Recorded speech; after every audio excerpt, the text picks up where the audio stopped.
आणि आता बातम्या पाहूयात सविस्तर। बातमी पुण्यात नाही येते। पुण्याच्या ससून रुग्णालयामध्ये धार्मिक प्रचार केल्याप्रकरणी एका दाम्पत्याविरुद्ध बंड गार्डन पोलिसांनी गुन्हा दाखल केला। उपचारासाठी आलेला रुग्ण आणि त्याच्या नातेवाईकांना धार्मिक पत्रिक वाटून ख्रिश्चन धर्माचा प्रचार केल्याचा त्यांच्यावर आरोप आहे। हिंदू धर्माचा जाणीवपूर्वक अपमान करून धर्मांतरासाठी भूलथापा आणि चमत्कारिक दावे केल्याचा फिर्यादीचा आरोप आहे। या घटनेने रुग्णालय परिसरात काही काळ तणावाचं वातावरण निर्माण झालं होतं।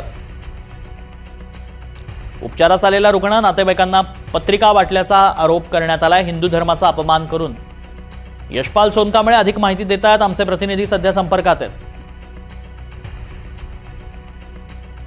यशपालकडनं अधिक माहिती जाणून घेऊयात। यशपाल, काय हे नेमकं प्रकरण आहे आणि सध्या पोलिसांनी काय कारवाई केली आहे?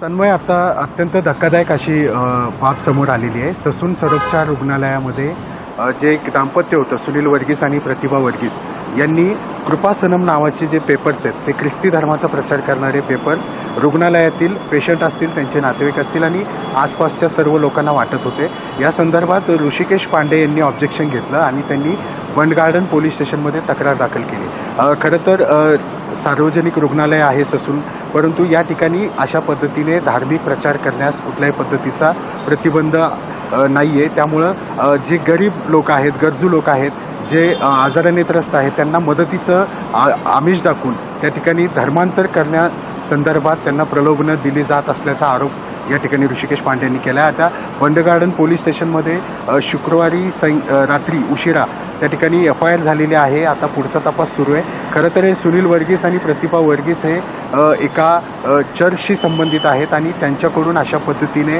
गोरगरीब आडले नडलेले जे लोक आहेत त्यांना रुग्णालयामध्ये मोफत उपचाराचं आमिष दाखवून त्या ठिकाणी धर्मांतर केला जात असल्याचा आरोप आता केला जातोय।